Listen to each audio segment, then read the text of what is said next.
Hello viewers, welcome to FB International School. Let's watch how to use the digital e-learning brain. Let's start. First take the pen and turn the switch on. Welcome to Digital Communication Reader Magic Pen.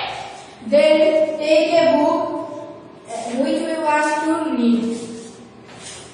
Suppose it is English book. First, then take the book which we want to read. Suppose it is English book.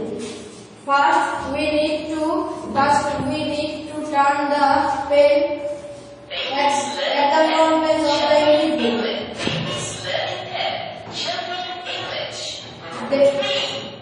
Then turn the page number 1. Number 2. Parrot, eagle, crow, cock, duck, hen, ostrich. Then we take the Arabic book.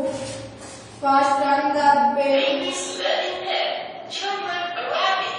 Book 1. Then